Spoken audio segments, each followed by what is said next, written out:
Hello folks, and welcome to what is probably not going to be one of my most popular videos. Warning, this is going to be long, probably something from 30 to 60 minutes.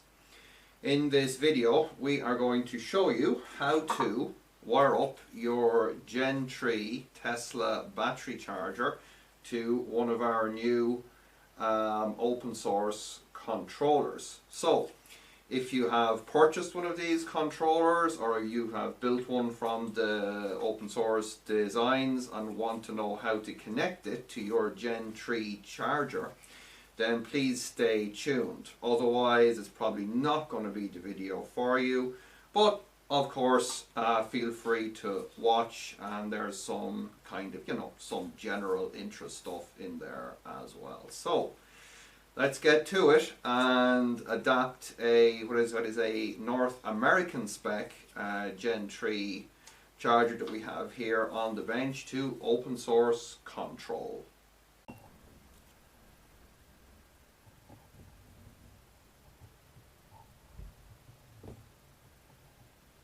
Alrighty folks, in today's feature-packed episode we are going to show you how to hack the Tesla Gen 3 battery charger. Now in the previous episode we showed you just the basics of the controller working with a European spec Gen 3 charger. The one we're working on today is a US spec version, so there'll be some slight changes we're going to have to make to it in order to work with our European three-phase mains supply, but we'll get to that later. So first off, you've just got yourself a Gen 3 charger, and chances are you've purchased it from eBay or a junkyard or something like that. And before you start going full Damien on this thing, you kind of want to know whether it works or not. So there's a very simple test that we can do from the outset. Now if you're worried about breaking off the warranty void stickers, we can even do some of this without taking the cover off. So let's go have a look and I'll show you what we're going to do. Alright, so what I've got is a 12 volt power supply here. It's going to give me about 2 amps of current. I got some cables coming down to the kind of low voltage signal connector on the front of the charger. And you'll see here that I have the positive connected to the top left pin and ground connected to the bottom left pin. That would be pin 1 and pin 11 on this connector. So first test we can do is without taking the cover off. So what you want to do is if your power supply has a current meter, great. If not, you can use a multimeter to measure current. So when we switch on the 12 or the 14 volts or whatever, we should see a current of about 300 milliamps for maybe somewhere between 5 to 10 seconds. So let's see. Okay, there's 220 milliamps. It's a good sign. That should drop away.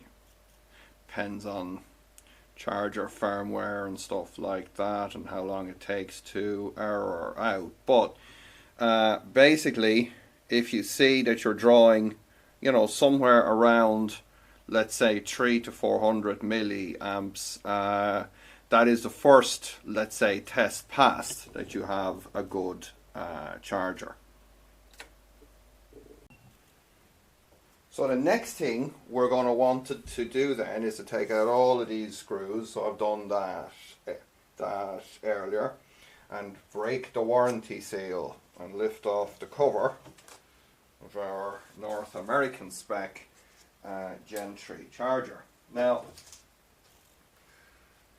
as you can see, it's very, very similar to our European version, with the exception of the setup in the high voltage junction box. Again, we'll get to that later. So what we now want to do, the next kind of very basic test before we proceed, is once again to turn on our 12 volt power. Let me turn off the light there just over the bench, and hopefully I'll be able to see this better. What we should get are 3 LEDs here, one around the middle of each of the phase modules. Now, they should turn off after, on the Gen 2 charger it's about 5 to 10 seconds, but on this, who knows what firmware it's running. But this is a basic test that at least tells you that the modules are getting power and are waking up. So at this point then, we're pretty safe to proceed with our next phase.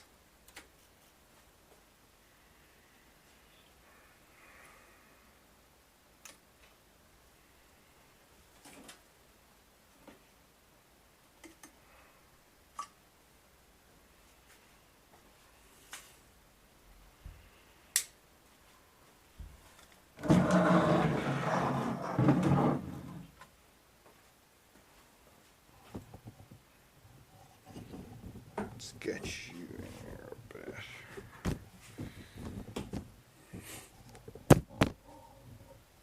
Alrighty, now this next phase that we will be doing here only applies if you wish to use a North American charger on 3-phase European mains.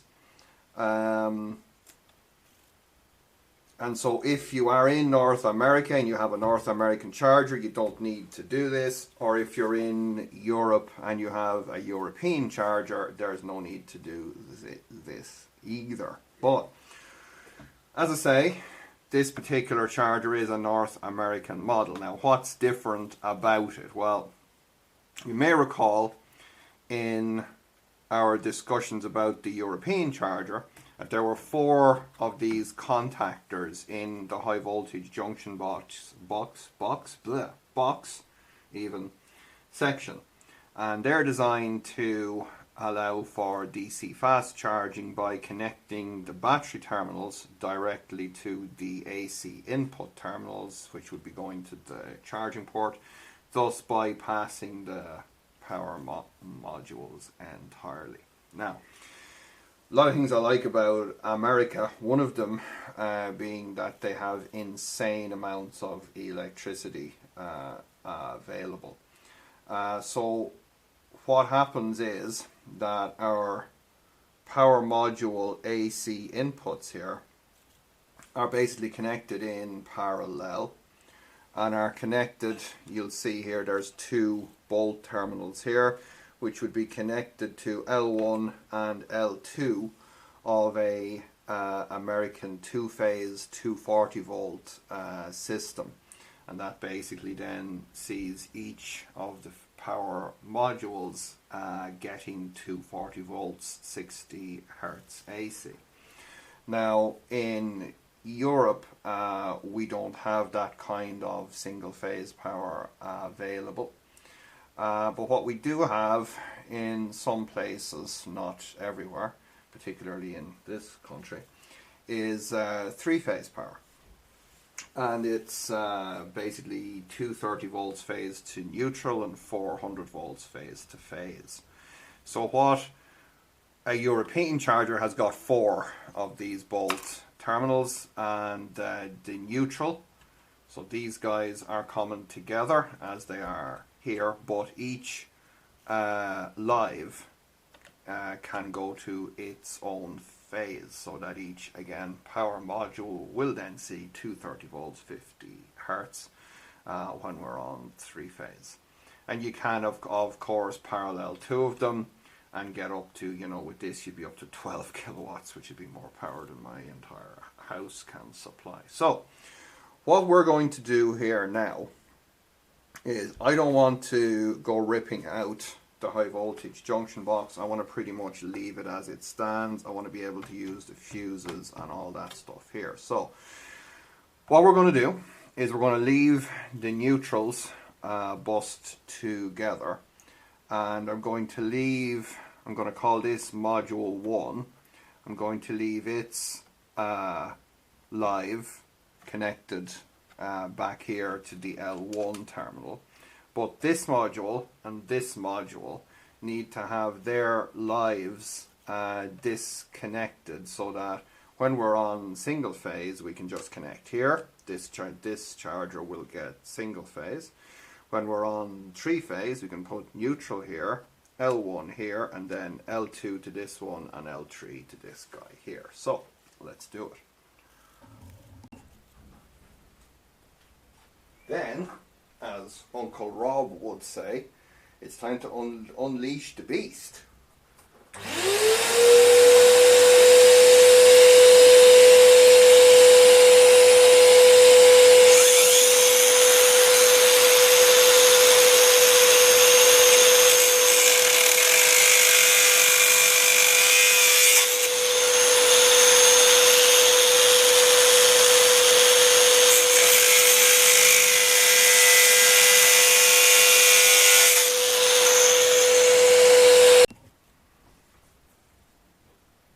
Alrighty, so now that we've dealt with our high voltage junction box stuff, and as I say, that only applies if you're converting a US spec charger to Euro.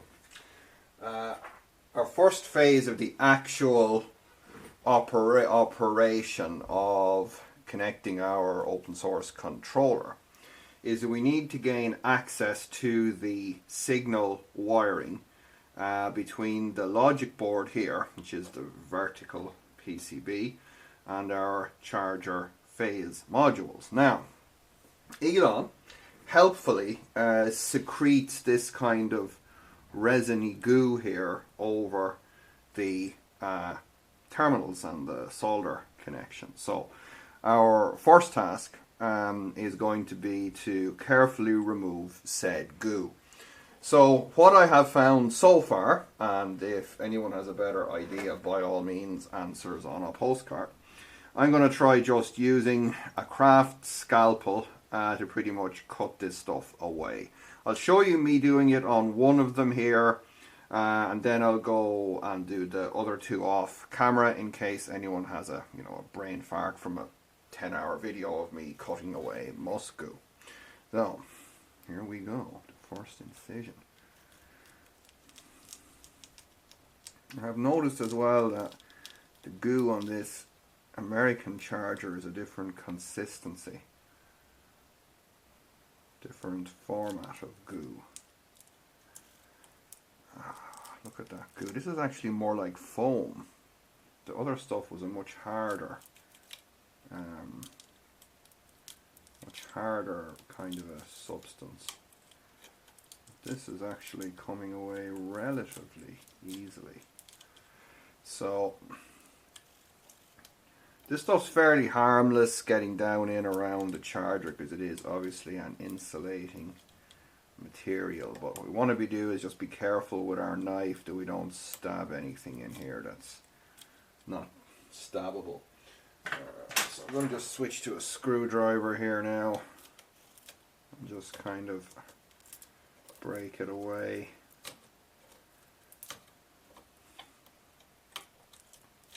Yeah, as I say, this is coming away a lot easier. And we're starting to reveal our connections in here now.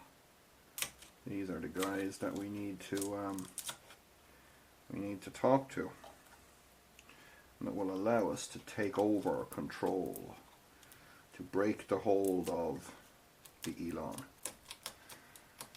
So I'm just basically just scraping away here, just trying to keep as much pressure upwards rather than kind of going digging into the board.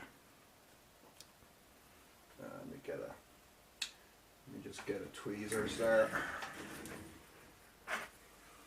There we are. I'm just picking up bits of it now. That's pretty much behaving a lot nicer than the Euro stuff. So right now you should be able to just see that we have 1, 2, 3, 4, 5, 6, 7, 8 through hole solder connections here. This is where we will be connecting to our Tesla, or we'll be connecting our new wiring harness to our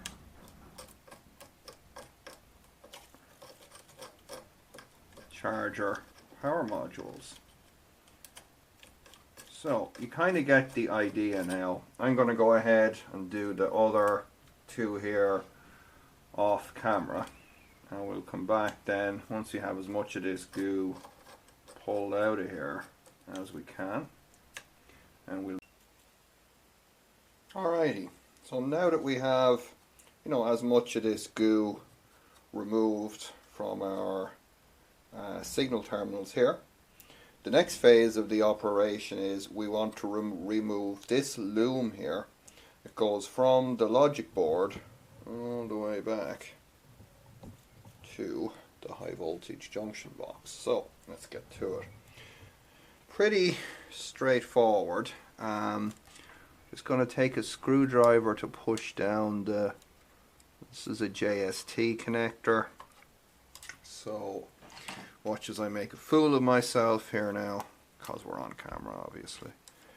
And I'll just try and push down that tab and just walk the connector out. Hopefully there's a little bit of pressure here because it's pushing back against the wiring harness, but it will come out. There it goes. You just got to go a little bit, tap it out like that, and there we go. That's our JST plug. What we want to do then is, again, just using a screwdriver, these little plastic clips, we just want to walk the harness out. Let me bring you guys over here. We just want to just hold the clips back and just walk the harness out to this point. That'll be pretty straightforward. Now here what we get then is there's this little plastic rivet here. So we want to just pop him up with a pair of pliers or wire cutters. There we go. Just pop that rivet out.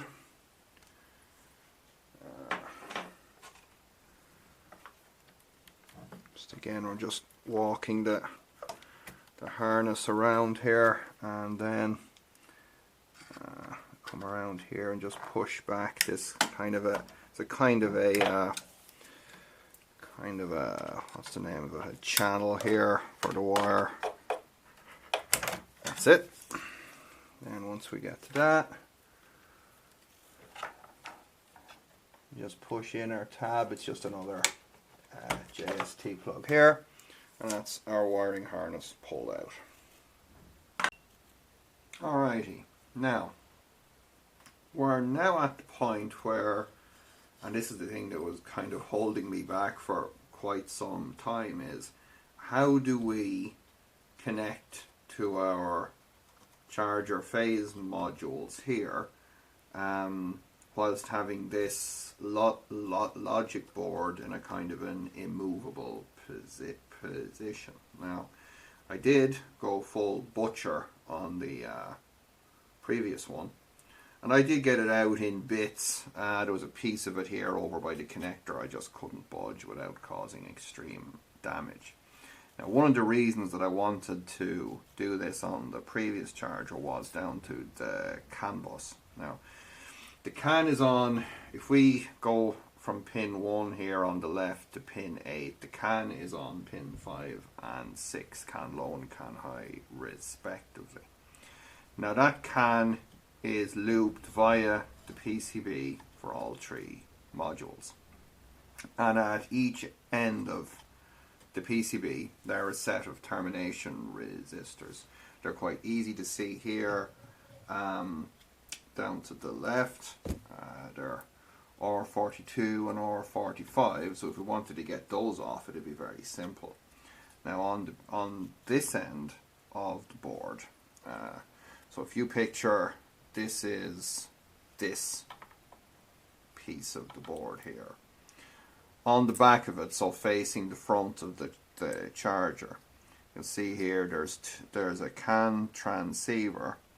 There's two resistors, R24 and R26, that are the CAN termination resistors for this end of the CAN bus. Now, if we could somehow get in there, we could remove that CAN transceiver and these two resistors, thus neutering the ability of the Tesla board to send conflicting CAN messages.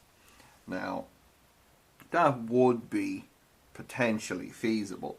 If you see here these two holes and this little bit of goo, that's where the connector sits. So again, picture that's facing forward, so that there's a connector, a surface mount connector that sits on here that then vertically has pins coming up that connect to the phase module. So we'd kind of have to work our way down this side of it with some kind of a blunt instrument and kind of chisel off the two termination resistors and the CAN transceiver. Now, that's, you know, reasonably feasible with the right tools and a bit of patience. The prize for doing that would be that we would have the CAN bus on the PCB intact. The 12 volts, the 5 volts and the ground would all be looped for us, which would be great. It'd reduce the connections that we'd have to make to these pin headers here.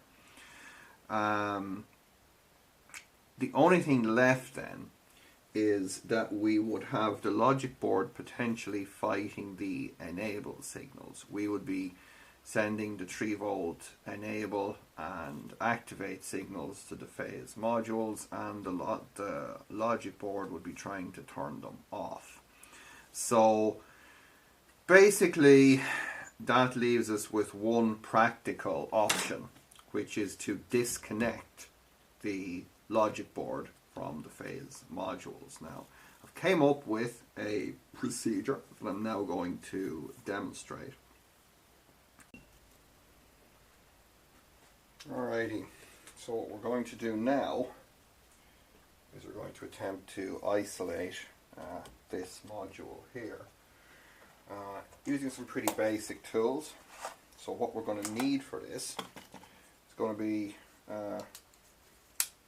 a knife, Crocodile Dundee style, and we're going to need one of these self-locking pliers, and then a little piece of strip board. So just prototyping board. It's got copper strips on one side and fiberglass on this side. So procedure is as follows. I'm going to try and work around the camera, so you have to forgive me if I hit off it and things like that. We want to grab our PCB with the front of the jaws and grab the case with the rear and basically squeeze. Now, that crackling sound you hear is the sound of the goo letting go. What we then want to do into this gap that we're creating, we want to get our blade. We want to very gently work our blade in here while keeping pressure with the locking jaws. You hear those pops? Those are the solder joints letting go on the... There's another one. Okay, there we go. There they are. Now, once we have clear space for our blade to slip down, we know that we have popped off all of the connections, and we want to just press them back slightly with the blade so that we have a nice gap in there now. into that gap with the copper facing backwards towards the logic board. We want to slip in our piece of Vero board, prototyper board or strip board or whatever you want to call it. So let's go ahead and just work that in so that it's basically what we want this for is to prevent the pins that we've just popped off the Tesla board from making contact with the Tesla board again. So basically the Vero board is now introduced between the pins that we've just popped off and our charger phase module. So that's one down, two to go. Now you could also look at using something like a piece of mylar or some other insulating material. I chose the Vero board because it's fiberglass and it can kind of take the pressure, because what we don't want is any shorts or any of those pins making contact again with the original board. So let's move over to the middle one. Again, I'll try and work around the camera here. Again, we just get our grips on here and squeeze. Something satisfying about it, isn't there? I tend to think so anyway. There we go. Now there's a little plastic foot where the connector sits on. It can be a good idea to try to just cut that off if you can.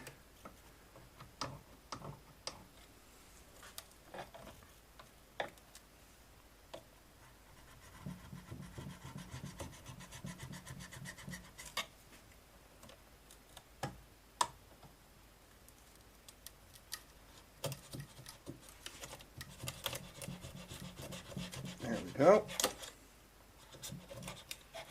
Again, once we have our board, once we have our blade able to pass unrestricted down there, we know we've separated all of the connections. Piece of Vero board, more time. Again, with our copper ends facing the Tesla board, I gotta just try and get a grip on the board as well as everything else here now. Let me just see if I can tap this guy down.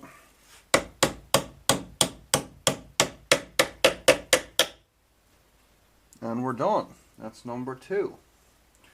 Let's move on to number 3.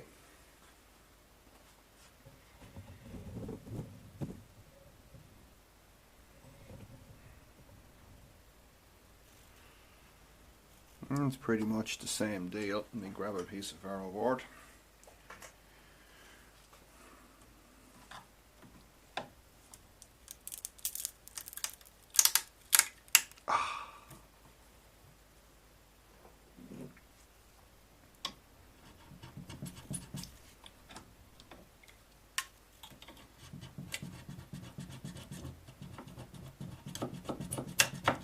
There we go.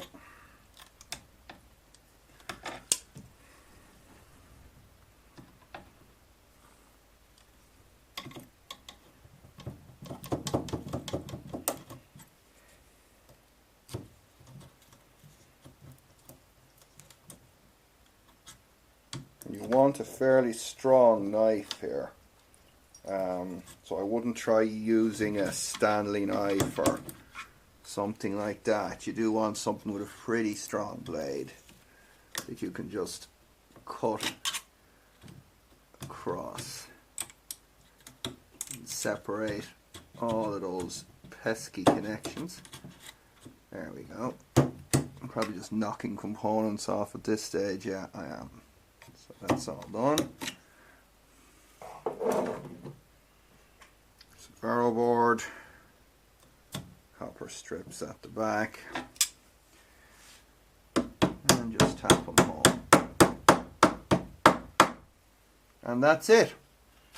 We have now isolated the charger phase modules from their Tesla logic board without having to go too animal. This is, you know, pretty basic animal stuff.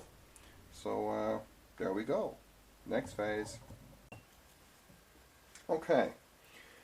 Now that we've completed this stage, the next part is we now need to create a wiring harness to connect our newly freed charger power modules to the 12-pin port on our controller. And to do that, you're going to need a multi-core cable. I happen to have some 16 by 0.14 millimeters squared. You can use pretty much any cable as long as you have a minimum of 12 cores, and I would recommend, you know, probably 0.2 or 0.25. But what I'm going to do is I'm going to double up some of the power strands in this, just because I have a lot of this particular cable. It would be a good idea also to use a screened cable. But anyway, what we're going to do now is we're going to measure the cable. So we'll start here with the furthest power module and just lay the cable out like this, just going around in a loop like so. And then you kind of got to choose where in your vehicle that you're going to mount the controller. I'd recommend within a half a meter. So I'm going to cut this off here, and thus we will have our cable to connect to the charger. Alright, so at this point we now wish to make up our multi-pin plug, our wire that we just cut off, into a wiring harness that will connect to our controller.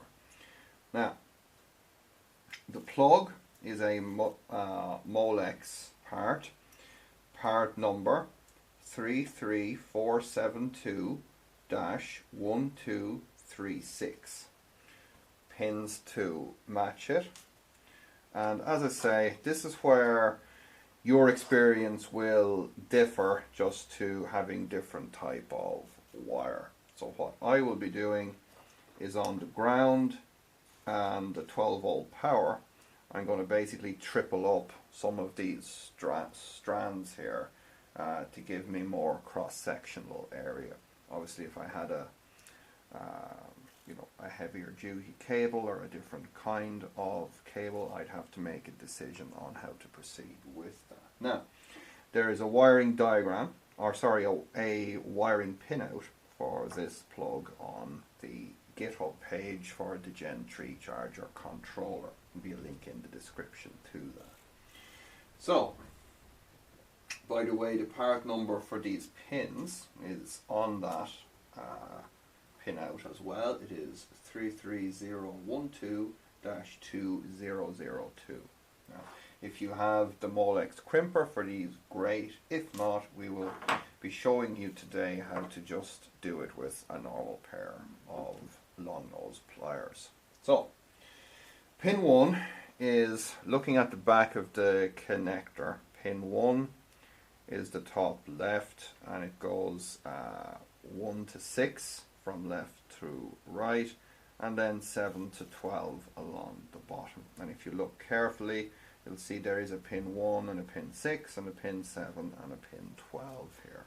So you've also then got to decide your own color code and so forth. So we're going to start off with ground, which is pin 1. And I've decided that I'm going to have black, white and red black as my ground. So there's black, white, and there should be a red black, there it is. These are going to be the grounds, and obviously, because I have 3 of them, I can use the 3 on one pin and then have a ground go to each phase module, so it's not that bad. So one of the things we want to do is make sure they're all the same length. I'm going to strip off, I would say, about maybe 10 millimeters of the individual strand insulation. In this case now, we're going to twist them together.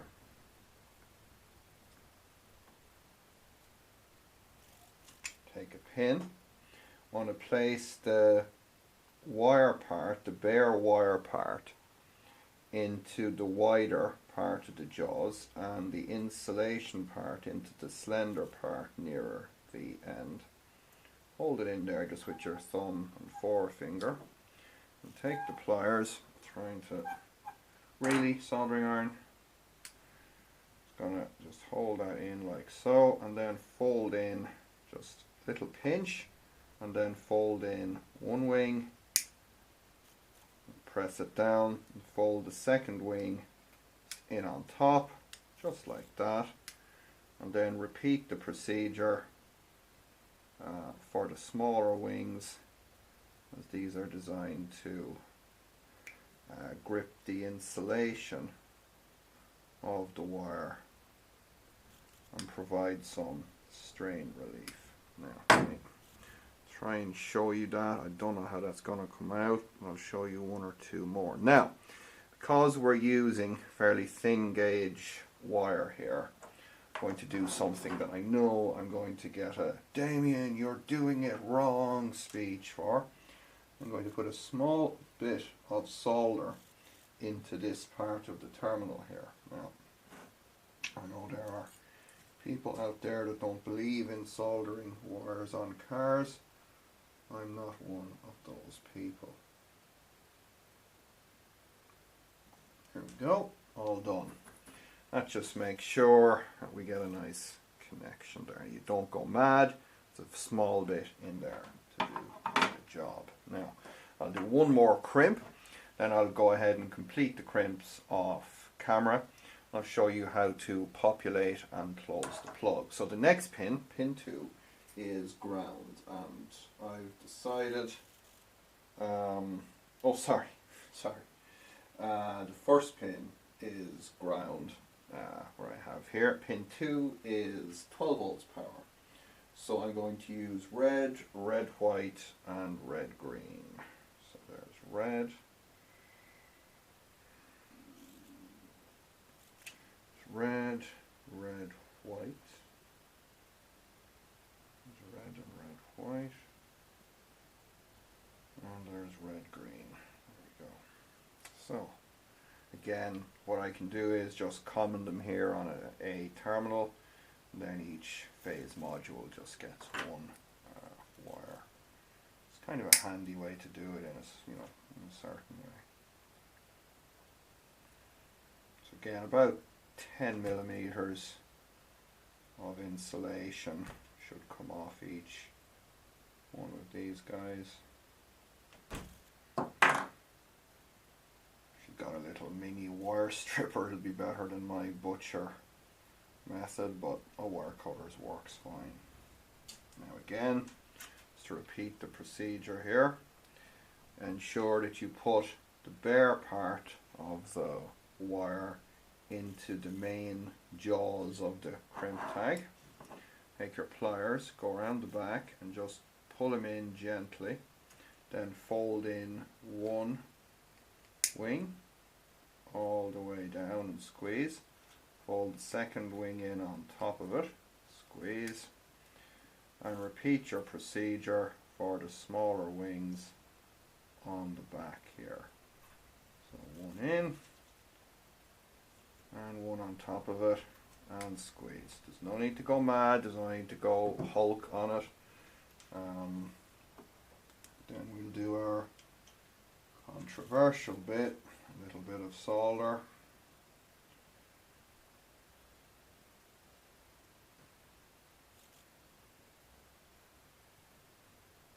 just adding it in here, bottom, small bit, let it flow, and we're done. So I'm going to go ahead and do up the rest of these guys, and we will come back then when we're going to populate all of the pins into the connector housing. Okay, so we now have, we can turn off our soldering iron, we now have all of our pins crimped and soldered. Now we need to insert them into the pin header or housing or connector or whatever you want to call it. So first thing that you want to check is that the white or natural part that you see here is popped up. If it's not, if it's popped down, as they sometimes appear, don't panic. What you will need is a small flat blade screwdriver, and you just go in through these two holes at the back and just pop the tabs up on each side, and this guy pops up. Do not attempt to insert the pins if he's popped down, because that won't end well for you. Now, so pin 1 is our ground, and we have our black, white, and black, red. Now we're going to insert this one. These have a little key on the back of them, so they can't go in the wrong way. So you just insert your pin. Sorry, I've forgotten an important step. For some very weird reason, pin 1, 6 and 7 have got some kind of a little bit of plastic tab inside them, so you can't insert the pin. So what you got to do is you got to get your little flat blade screwdriver, just pop this guy off the back, and you'll see them here now. They're these little guys that stick up here. I really don't know what the point of having those on there is, so you just got to bust them out. And of course that's easier said than done, particularly as I'm on camera. There we go.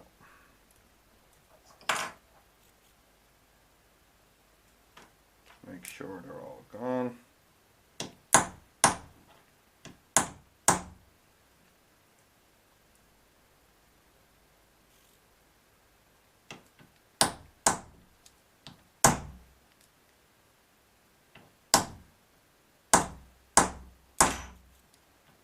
Really?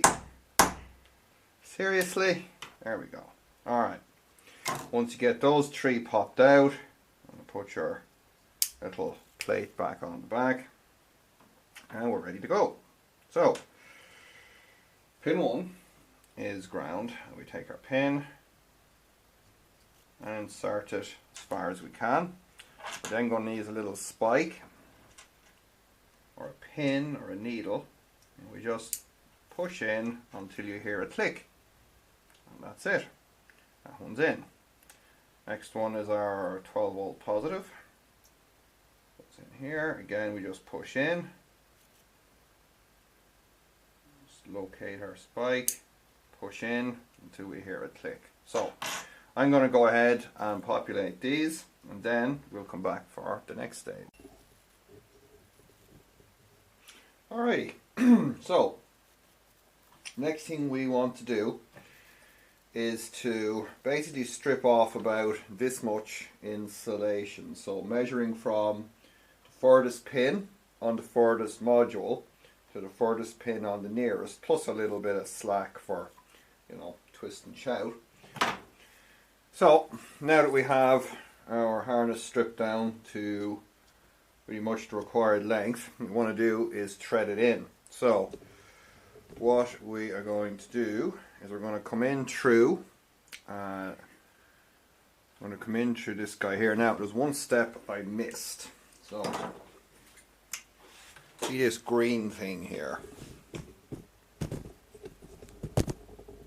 Okay. Ooh. Okay, my fantastic tripod is letting me down again. This green thing, which is just a interlock, has to come out. single screw. Naturally it torques, this being a Tesla product. Get out, it's a T15. So this pretty much just comes out. Just unthread the wire. It's just a interlock.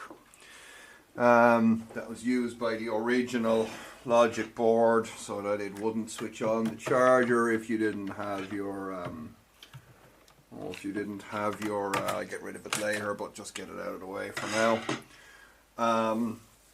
If you didn't have your DC cables in here, so you know, okay, great. So now I want to take our new wiring harness and we're going to thread it into where we took out the loom going to the high voltage junction box. So what I'm going to do, screw it up already, go in here,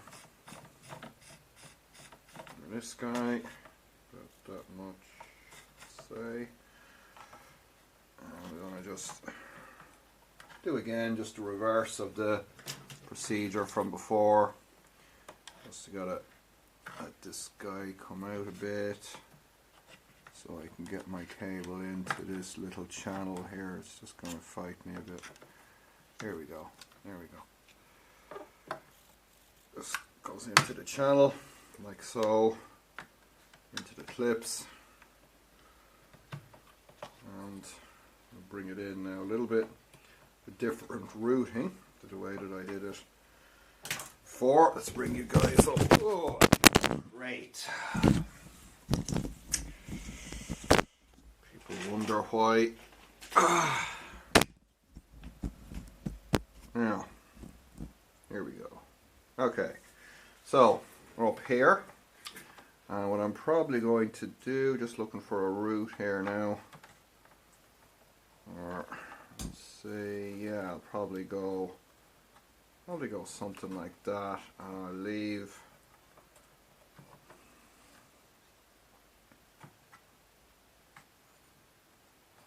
Could come in behind that, but I'm probably not going to do that. No, I'm going to just leave a little bit of slack in here. It gives me alternatives. There we go. There's a good strategy there now.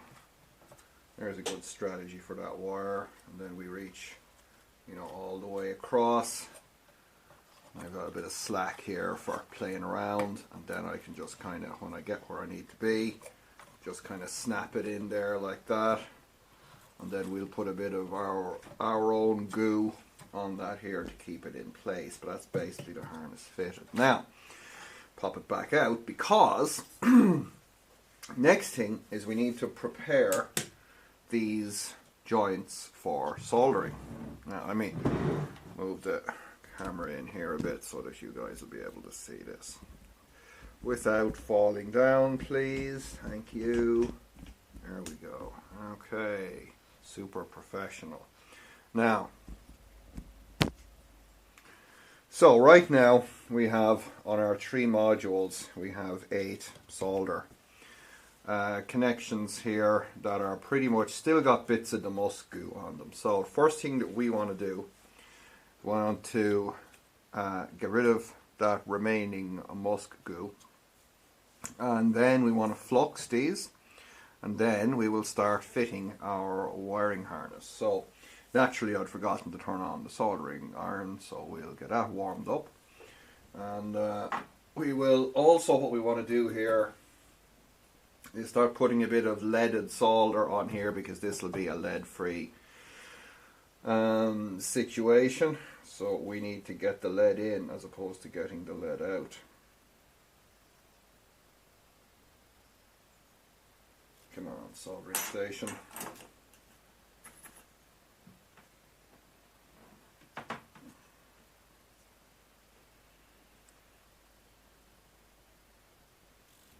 There we go. So what I'm going to do as well is just use the hot iron tip now, just to work out bits of the musk goo. You'll see that's basically starting to flake off there now with the heat. Bits that'll be kind of sitting in there, or it's basically coming out quite easily for me. So I'm going to go ahead and just get off as much of this as I can. I'll come back then when we got all this crap out of here and we're ready to start fluxing and soldering. Stay with us. Okay, next thing we want to do, put some repair flux across all of our pins and all 3 charger modules.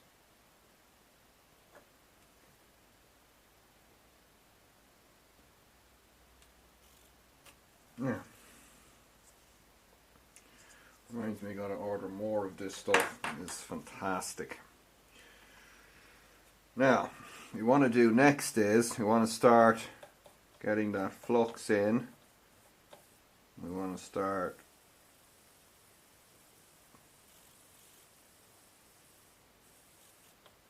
pretty much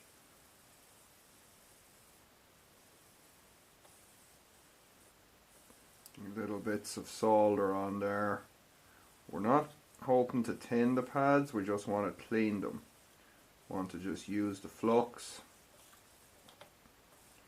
in there to tin, to clean around the pads, and we're just scraping away again as much of the musk goo as we can. Just want to flow the flux.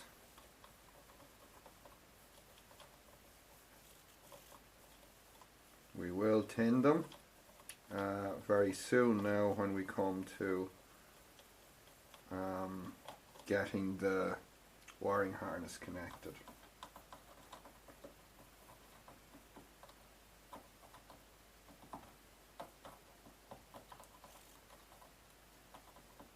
Okay.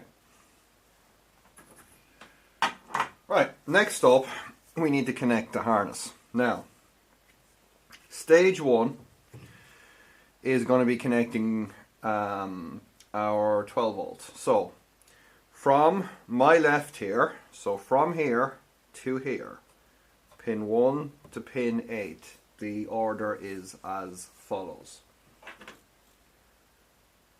12 volts, ground, module activate, phase enable, can low, can high, mystery pin, and 5 volts. There is a pin out for this on the GitHub as well, but you can play me back to your heart's content there if you want to just hear it. So, here we go, guys. Our first 12 volts, so we will bring our harness in like this. Now, let me just get the camera in a place that it's not going to keep crashing into the chair here, because I've got to move the chair around as I'm doing this. I'm going to take the red wire and connect it to this pin here. Now, I'll do a few of these on camera, but I'm not going to bore you absolutely to tears with have me doing all 3/7/21 connections here, but I will point out the important stuff. So we'll just say that I'm here, and I want to leave a little bit of slack, because I like being able to just move these around a bit without putting pressure on them. You just pull back a tiny bit on that. There we go. So here we go. Exciting. It's our first connection. Now, because we have removed the Tesla logic board, there are some of these connections which you will have to loop. The 12 volt is not one of them, because as we know from the wiring harness, we've got 3 12 volts on our little harness. So, want to tin the wire. Now our job is to tin the pad.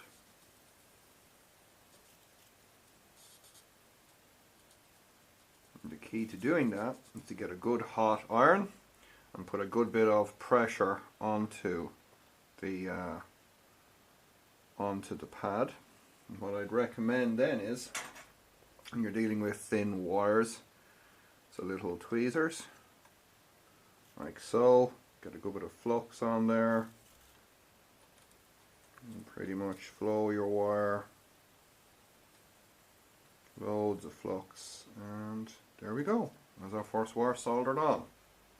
Now the flux is extremely important in this case because we have the musk goo, we have lead-free solder, and a whole dose of other fun-packed things. So that is 12 volts. Next one we want to connect here will be ground, so we will use our black wire for that one.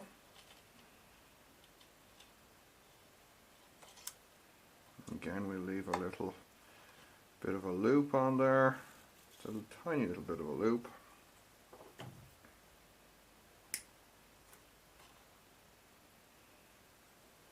And this just very quickly becomes a kind of a rinse and repeat. Of course, having a decent wire stripper would help.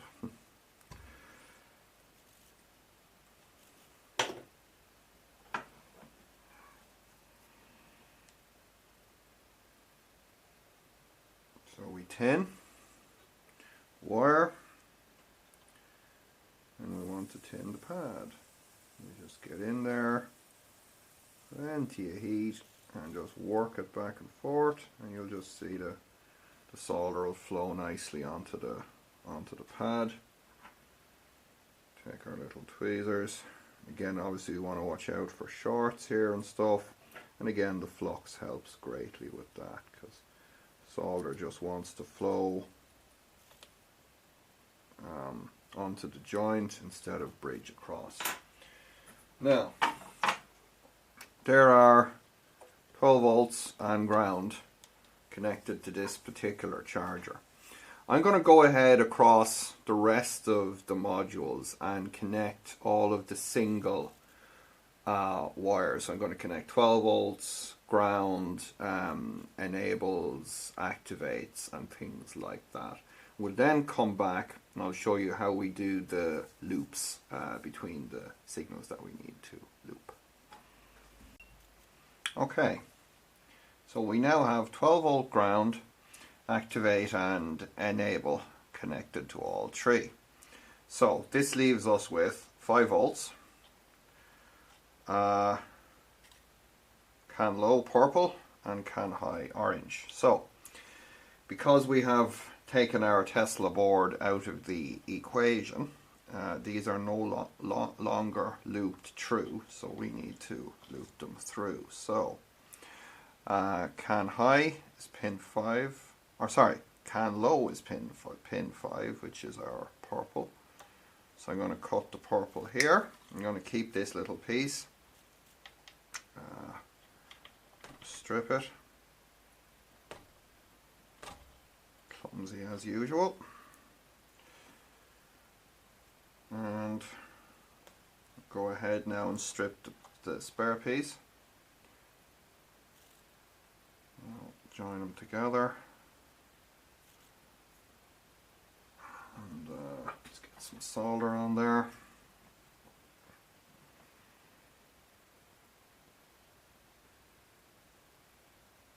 And we'll now prep pin 5 here.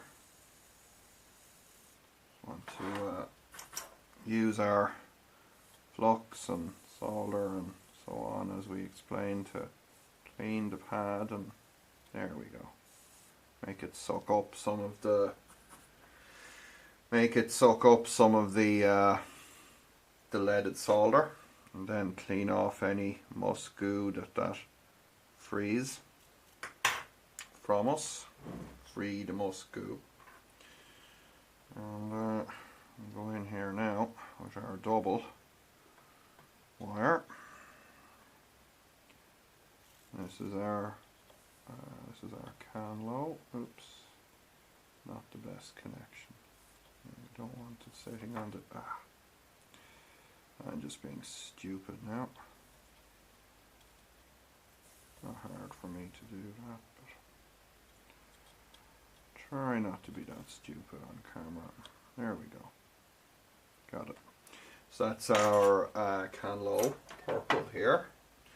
So that's on to can low on our first module. We'll come around here. Snip this to the right length. Again, we'll do the very same thing here now. Create another loop so that we can loop can low over to the second module, and then bring it to finally the third module here. So I'll just do this one, then I'll continue off camera, finish off can low, and we'll do can high and 5 volts, and we'll come back then for the final bit of work that we need to do here, and then we'll be able to test it. So again, our pin 5, get some heat into it, get some leaded solder, there we are. You'll feel it kind of sink into it, and you'll see if there's any musk goo around it, you'll see that tend to pop off the pin as well. And the flux just means everything just tends to work a lot nicer when you have a flux bath over the connections. So, oh yeah, need the tweezers again. I'm kind of working in a not very comfortable way here, just because of the camera, just because I want to be able to get you guys to see this stuff. As I found that no matter how many times I explain things to people, there just always seems to be room for misinterpretation. So I thought this time, well, why don't I actually show you, and hopefully that'll help. So can low now is just pretty much going to loop over here. I'll try and keep it in with this bunch and bring it onto this pad here, and then that'll be can low. So we'll come back then when I have can low, can high and 5 volt finished. Okay folks, so that is our wiring harness done. We've got one job left, and that is we need to put a can termination resistor here on our final module CAN bus. That I have made up out of these two 56 ohm resistors. Not ideal, but should do the trick for us. So let me go ahead and fit these, and then we can measure the resistance on our CAN bus. We'll fit the controller, and we should be seeing about 60 ohms or close to it on our CAN bus.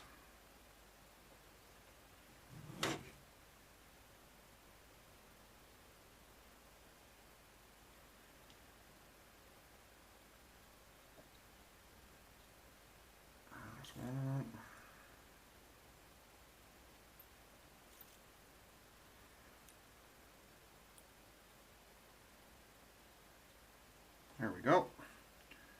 It's our CAN termination resistors fitted. So what we are now going to do, fit our plug into the 12-way and snap it home. Now I need to grab my multimeter. We're going to check that we have, as I say, about 60 ohms on our can over here when I figure out how to use a multimeter. Let's see what we got.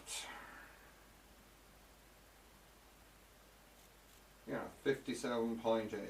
Perfect. So that is pretty good. Now at this stage I'm not going to tidy up the wiring or clean the flux or do anything. The next stage is to power up and see if we can talk to our modules. Okay, so right now we have our laptop hooked up. Pan you guys over here a little bit, though the panning doesn't really want to work. Here we go. So we got our laptop hooked up here, connected to the USB. I've got just 12 volt power going to the controller. for our wiring harness that we've just fitted from our charger plugged in. And I'm going to send an S command from my serial terminal, and all three modules come on. So we've got the red LEDs here showing us that the modules are on, and on our laptop we can see here that we're getting just some random noise feedback on some of the, like the DC current. We're getting heatsink temperatures, we're getting default status, so our CAN is working, and we're pretty good here, guys. This is actually working. We're connected and doing what we need to do. Yay. So that's it. That's how you wire up. Okay, so we are set up to run a quick test charging our Prius battery. So I will do the mains power on here now. I'm starting the charger to normal main voltage. So S for start, on, mains on. Oh, that's a good sign. Yeah, there we go. I have all three power modules putting out DC current. 4.8, 4.9, 5 amps going into my battery. Battery's at 222, 223 volts. AC is looking good. We're basically running here, folks. So yeah, there is a full test of our just wired up North American spec charger.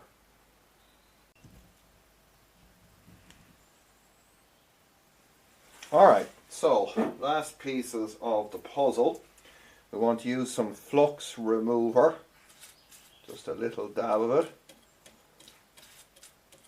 just to remove the flux from the pins where we were soldering.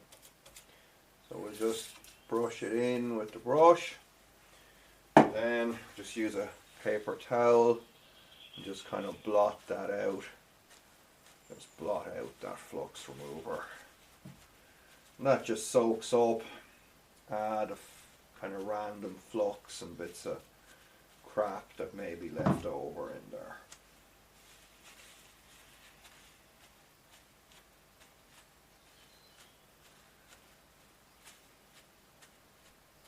Now that we have that done, we're going to tidy up our wiring.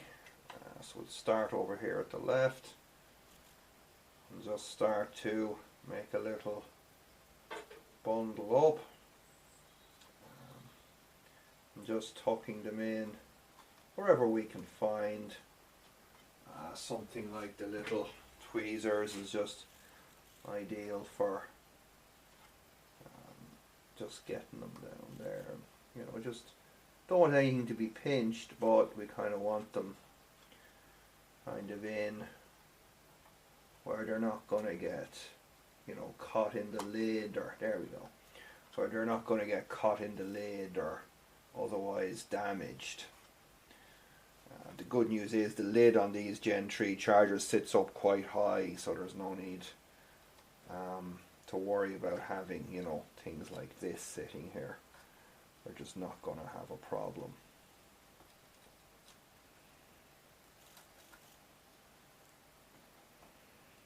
We'll do there now what we had planned to do.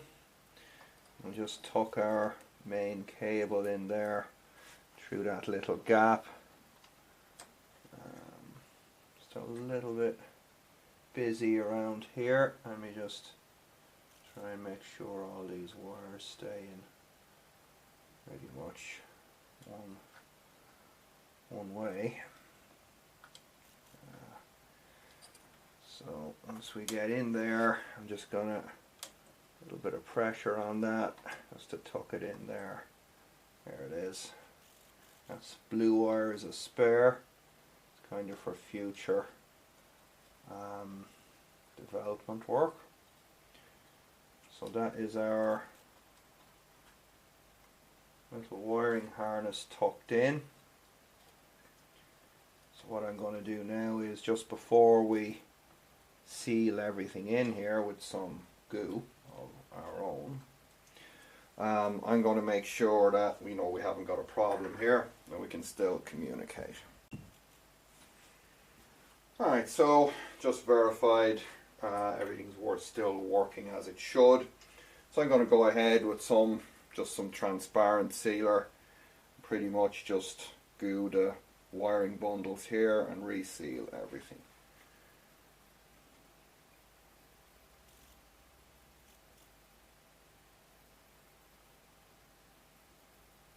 Just going to cover the wires here and just put some sealer in here just to make sure they don't hop out.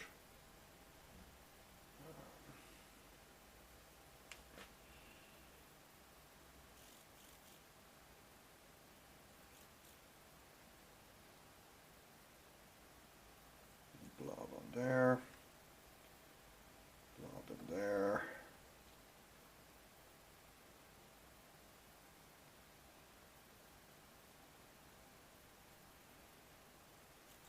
There, and I'll stick a bit in here as well, just to stick it to the side of the charger.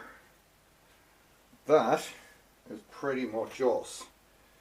Once that sealer goes off, takes about 24 hours, we'll be able to just put a bit of nice paper or cloth tape on the loom wire, and just pretty much that's it. We'll be getting ready to put this charger into service. Alrighty folks, I hope you've enjoyed this particular episode. I understand this, it's long, it's boring, but it's really intended for people that have either purchased this controller from me and want to get it up and running with their charger, or are just going out making it for themselves. So thanks a lot for tuning in. Don't forget to like, share and subscribe. Check the links in the description for Patreon and PayPal in case you wish to financially support me in any of these crazy ventures. Also links in there for GitHub, where you can download the schematics and PCB designs for all of my projects. Links in there for web shop, forum and a few other bits and bobs. So until next time, happy Gen 3 charger wiring, harness building and fitting.